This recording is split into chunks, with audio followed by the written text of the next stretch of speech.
The shadows lengthen early tonight, don't they? And sometimes, when the light fades, other things begin to emerge. Not always from the dark corners of a room, but from the quiet places in our own minds, the memories we push down, the instincts we ignore, the dread we convince ourselves isn't real. Tonight, we're going to explore those places. We have a collection of stories designed to make you question what you thought you knew, and perhaps what you thought was safe. So, turn off the lights, put your headphones on, and let the quiet settle in. Because the stories are about to begin. The first time I heard it, I thought it was just the wind, or maybe a branch scraping against my bedroom window. It was late, past midnight, and a subtle chill had snuck into my room even though the window was closed. I was 17, living in a quiet suburban house at the very edge of town, where our backyard gave way directly to a dense, unkempt forest. This wasn't some manicured park. It was thick old growth, the kind of woods that swallowed sunlight even at noon. I'd lived there my whole life, and the woods had always been just there, a silent green wall, until that night when I started hearing things. My parents were already asleep, and the house was utterly silent, the kind of heavy quiet that makes every creak feel like a drum solo. I was trying to finish a history paper, procrastinating as usual, with only the glow of my desk lamp and the low hum of my laptop for company. That's when it came again, clearer this time. Not the wind, not a branch. It sounded like someone calling my name. A soft, almost hesitant whisper, drifting in from the darkness outside, from the direction of the woods. My name, Ethan. It was so faint I almost convinced myself I'd imagined it. A trick of a tired mind. I paused, my fingers hovering over the keyboard, and strained my ears. Nothing, just the low thrumming of the house. I shook my head, figuring it was my imagination, probably just a fragment of a dream I hadn't realized I was having. I went back to my paper, trying to focus on the rise and fall of ancient civilizations. But about 10 minutes later, it happened again. Louder this time, a little more distinct. Ethan. It was a female voice, gentle, almost melodic. Still a whisper, but it seemed to carry through the glass of my window, or maybe through the very walls of the house. It was unsettling. I got up from my desk and walked to the window, pulling back the curtain. Our backyard was a square of dim light from the distant streetlights, but beyond that, the woods were an impenetrable black. Not a single porch light or security lamp reached deep enough to illuminate anything past the first few trees. I pressed my face to the cold glass, peering into the inky void, trying to discern any movement, any shape. Nothing. Just the vast, silent darkness. I told myself it was probably some neighborhood kids messing around, though it was awfully late for that, especially on a school night. The next night, it started earlier. Around 11. I was in the living room, watching TV with my parents, when I heard it, muffled but undeniable.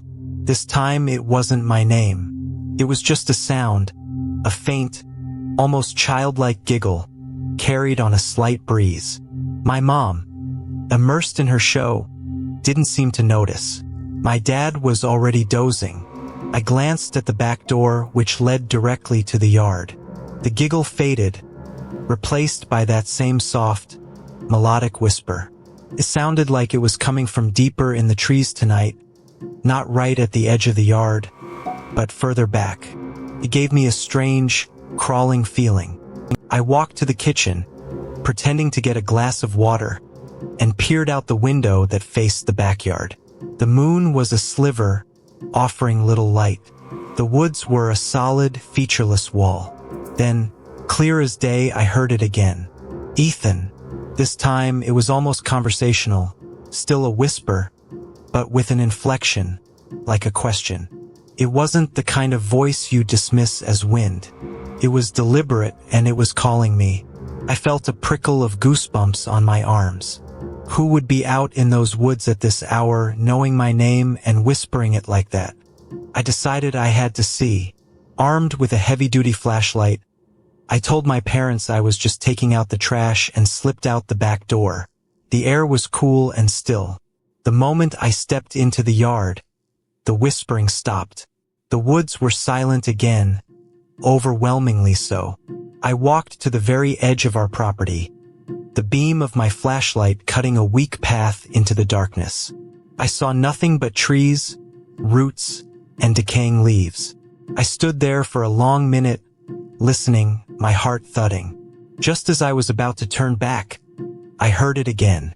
A voice, but this time it was coming from behind me, from inside my house. It was faint, but unmistakable. Ethan. It was the same melodic whisper, but it sounded like it was coming from somewhere near the living room, where my parents were. I froze, the flashlight beam shaking slightly in my hand. How could it be inside? I had just heard it from the woods. My mind raced, trying to find a logical explanation. Maybe my mom had called me, but it wasn't her voice. It was that same strange, ethereal whisper that had been coming from the Treeline. And it was now in my home, calling my name from the darkness between the rooms. My breath hitched. I hurried back into the house, locking the door firmly behind me. I walked quickly to the living room, my flashlight beam cutting through the shadows. My mom was still on the couch, now fully asleep, head tilted back.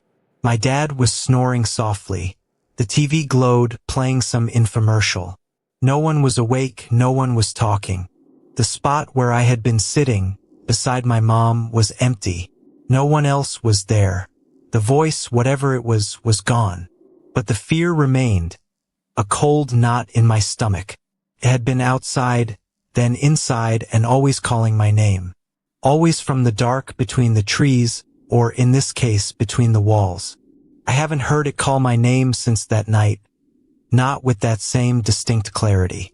But sometimes, when I'm alone in the house, or walking near the woods, I hear a very subtle, almost imperceptible rustle from the Treeline, even when there's no wind, or a fleeting echo of a whisper, just at the edge of hearing, almost like a breath. I always check my doors and windows now multiple times a night, because I know it wasn't just the woods calling. It was something that knew me, something that had been watching from the dark, and for one terrifying moment, it had decided to step inside. It's funny how a familiar path can suddenly feel alien, isn't it? The rustling leaves, the creaking branches, they all seem to take on a new meaning when you're alone. But sometimes, the real danger isn't out there in the wilderness. Sometimes, it's much closer than you think, echoing back from the silence. The small orange flag tied to the last tree on the trail wasn't there when I started my run. It was a detail I noticed only on my way back, something out of place in the familiar woods behind my old college town. I was 22 that summer, just a few weeks out of graduation, trying to stay active while figuring out my next steps. The trail itself was a narrow, well-worn path that snaked through a dense patch of state forest, popular with hikers and local runners. I'd done that loop hundreds of times, knew every root and rock, every patch of sunlight that broke through the canopy. It was my escape, my quiet place. Seeing that unexpected splash of color, a bright artificial orange against the deep green, caught my eye instantly. It seemed so out of place. It was just a small piece of surveyor's tape, tied loosely to a low branch. Nothing menacing, but it stood out. I stopped, catching my breath, and squinted at it. It looked fresh, recently tied. There hadn't been any survey crews working in this part of the forest, not that I knew of. Usually, they mark off areas near roads or proposed developments, but this was deep in. I shrugged it off. Maybe it was a marker for a lost dog, or some local kids playing a game. The sun was starting to dip, casting long shadows, and the air was cooling quickly. I picked up my pace, eager to get back to my car before it got too dark. It was the kind of detail that bothered you for a moment, then faded as other thoughts took over. The next day, I was back on the trail, trying to clear my head after another round of fruitless job applications. The orange flag was still there, fluttering faintly in a gentle breeze. I jogged past it, pushing deeper into the woods, the familiar rhythm of my feet on the dirt path a comfort. About a mile in, just as the trail bent around a particularly old, gnarled oak, I heard it. A faint, almost imperceptible whisper. It sounded like my name. Not a shout, not a call, but like someone was standing right behind me, breathing it into my ear. I stopped dead, heart hammering. I spun around, scanning the dense undergrowth, but there was nothing. Just the rustle of leaves, the distant caw of a crow. I told myself it was the wind, playing tricks on my ears, or maybe I was just tired. The woods always made sounds. Always. I started running again, a little faster this time, my headphones feeling heavy and useless around my neck. The whisper had unsettled me more than I cared to admit. A few hundred yards later, I saw another one of those orange flags. This one was tied to a slender sapling, further off the trail than the first, almost hidden by a patch of ferns. It wasn't directly on the path, but angled towards it, as if marking something just beyond. My rational brain tried to kick in. Maybe they were marking invasive species, or points of interest for a nature group. But the flags were so random, so far apart, and always just slightly off the main trail. It felt like something was being pointed out to me, or at least, something was being observed. Over the next few days, more flags appeared.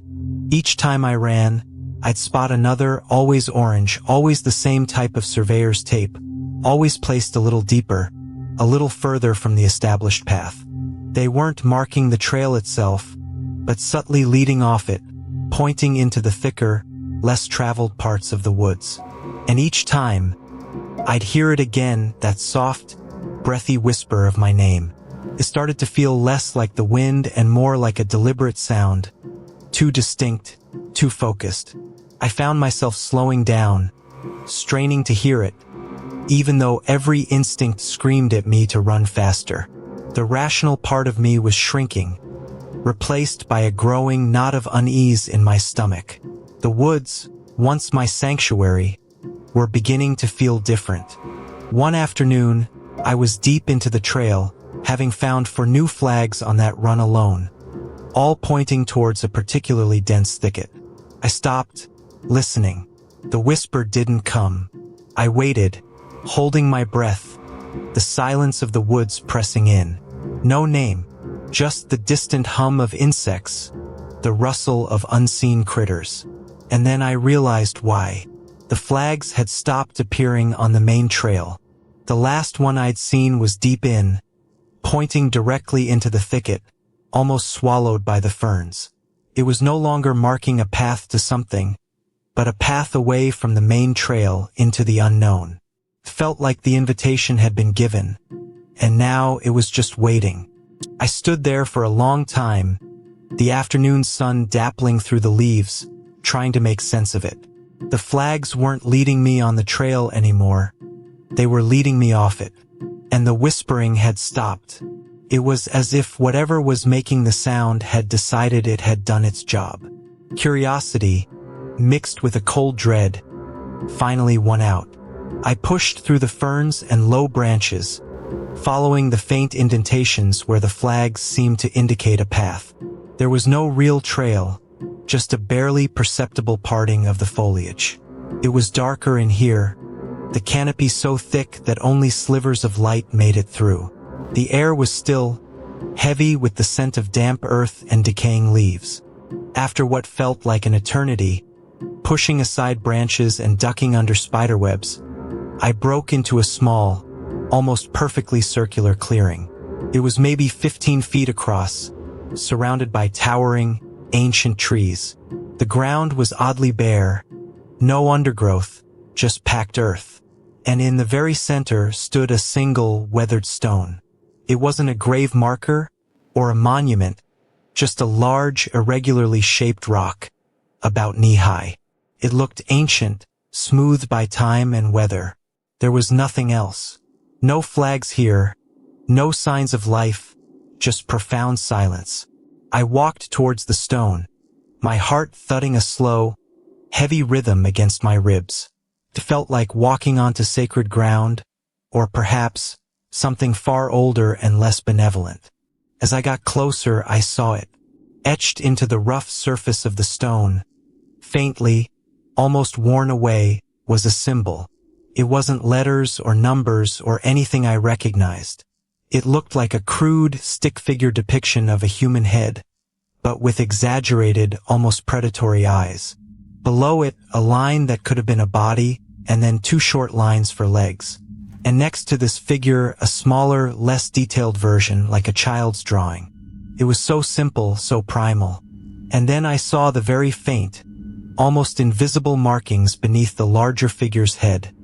3 small, parallel lines.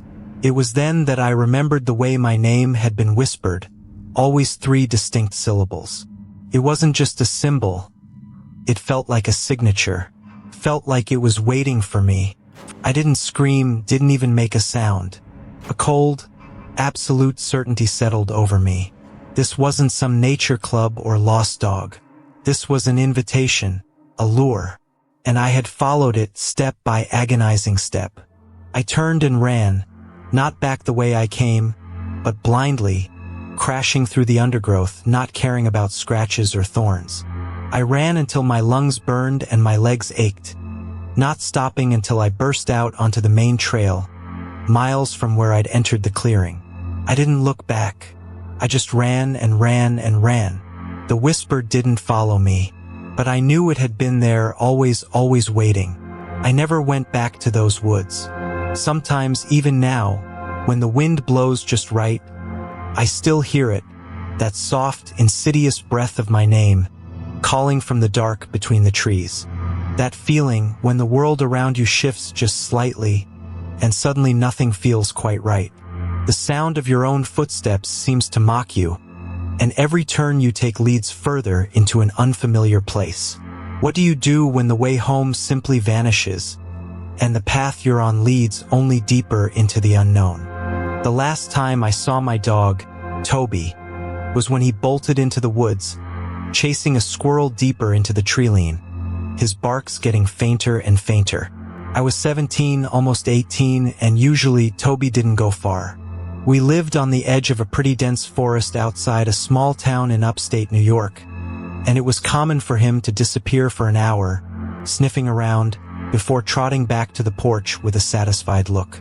This time felt different, though. The air was already getting cooler, the sun starting to dip below the horizon, painting the sky in deep oranges and purples. I called for him, my voice carrying a little fear I didn't want to admit. My parents were out, so it was just me. I grabbed a flashlight and decided to go after him, something I rarely did alone once the light started fading.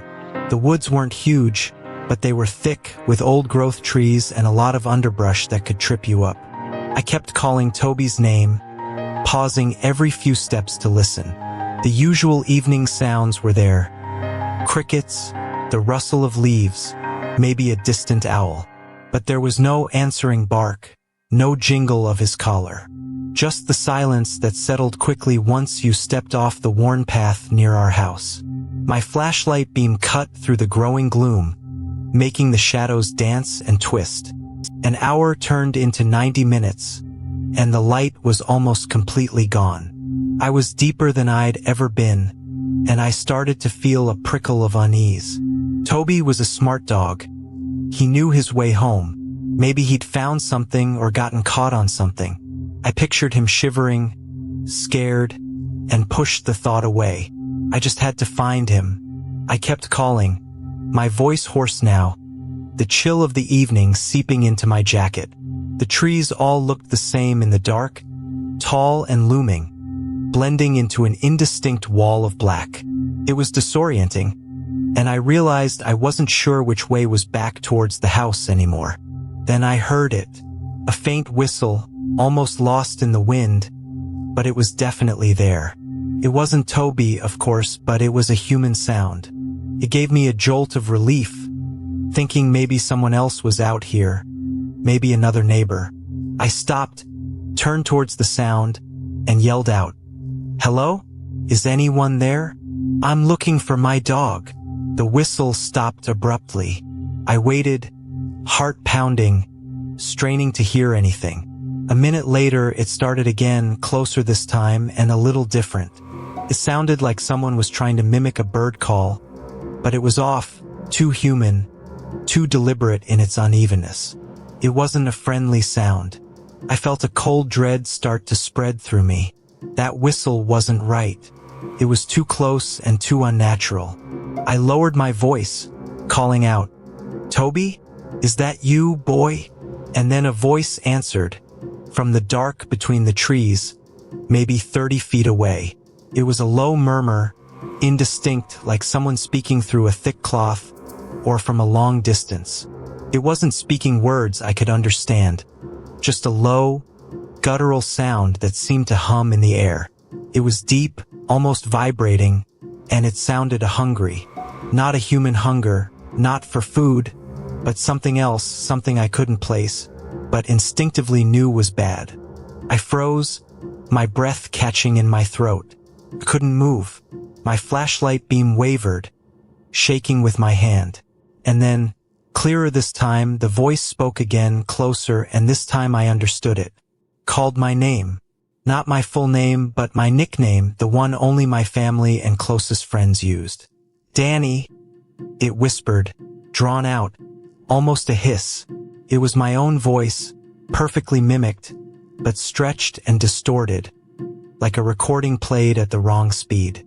It was me, but not me. My own voice, twisted, coming from the blackness where I knew no one else could be, certainly no one who knew my nickname. Panic seized me. My mind raced, trying to find a rational explanation. An echo? But it was too perfect, too deliberate. And the mimicry of my own voice, my nickname, that was impossible. I stumbled backwards, tripping over a root, landing hard on my hands and knees. The flashlight flew from my grasp, rolling a few feet away, its beam pointing uselessly at the sky. The voice chuckled, a dry, raspy sound that was also a twisted version of my own laugh. It was right there, just out of my line of sight in the oppressive dark, playing with me, using my own sounds against me. I scrambled up, not even bothering to retrieve the flashlight. I just ran. I didn't know which way I was going, crashing through the underbrush, twigs whipping at my face, roots grabbing at my feet. The darkness was absolute, but I didn't care. All I knew was I had to get away from that voice. As I ran, I could hear it, behind me, sometimes to my left, sometimes to my right, always keeping pace. It wasn't running, it was just there, whispering my name, then Toby's name, then my mom's name, all in my own voice, but distorted, mocking. It sounded like it was playing, enjoying my terror. Finally, after what felt like an eternity, I burst out of the Treeline, scraping my arm on a low branch, and saw the faint glow of our porch light in the distance. Never in my life had I been so relieved to see anything. I didn't slow down until I was on the porch, fumbling with the lock, my heart hammering against my ribs. I slammed the door shut, locking it, then locking it again, and leaned against it, gasping for air. The house was silent. I didn't hear the voice anymore. I stood there for a long time, shaking, just listening to the crickets and the wind outside. Toby never came home, and I never went into those woods again, not even in daylight. We fill our lives with noise, don't we? Music, conversations, the endless hum of the world. Maybe we do it to drown out the other sounds, the ones that whisper from the quiet corners. But what happens when the noise stops, and all that's left is the profound, suffocating weight of silence? What truths does it reveal then? The air was already thick with the scent of pine needles and damp earth when I finally parked the car. It was maybe 5:30 in the morning. Still that bruised purple twilight where the world feels like it's holding its breath, just before the sun clears the horizon. I'd driven 2 hours north of Albany to hike a lesser-known trail, something I did most weekends during the summer. I liked the quiet of those early hours, the feeling of being the only person awake, the only one out there to witness the world waking up.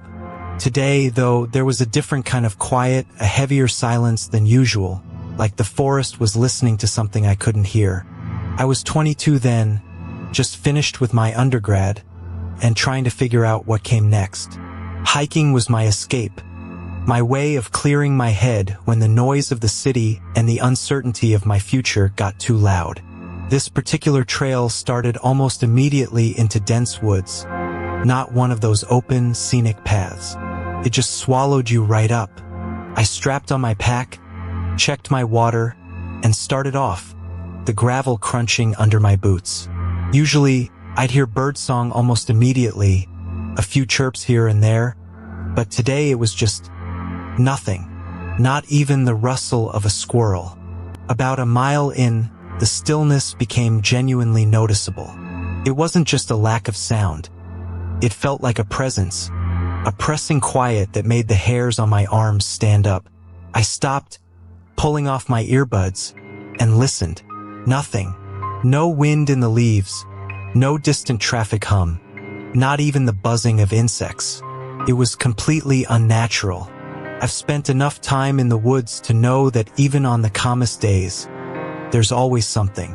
A leaf falling, a branch creaking, a far-off bird. This was like the world had been muted, like someone had turned down the volume on everything but the sound of my own breathing.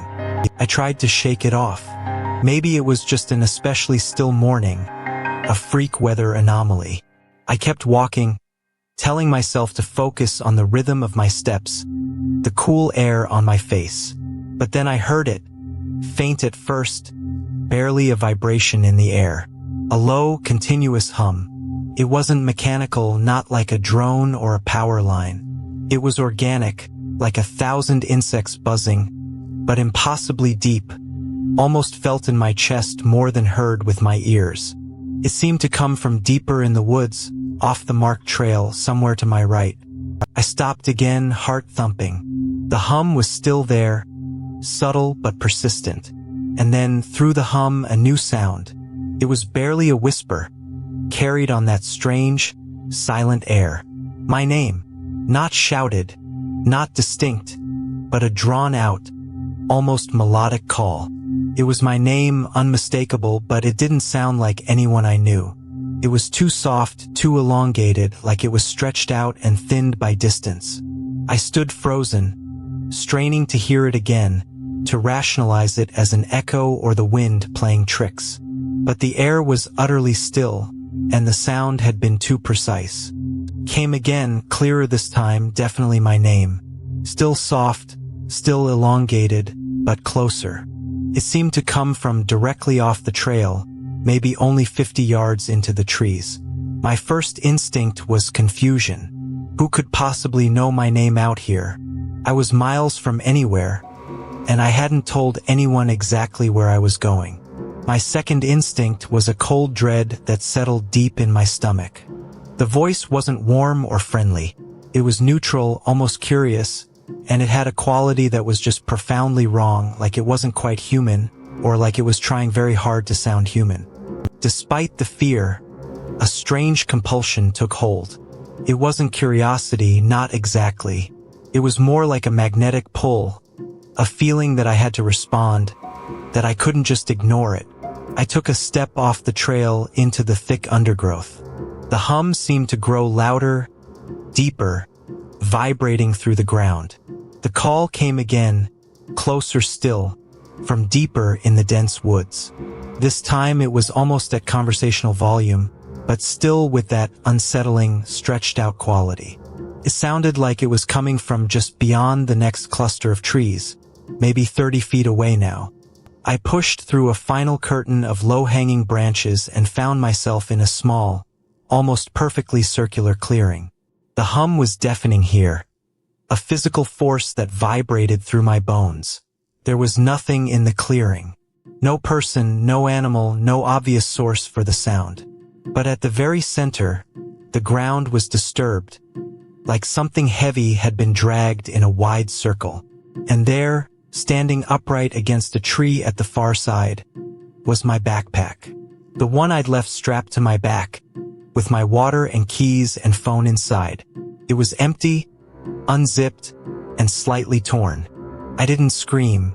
I didn't even breathe.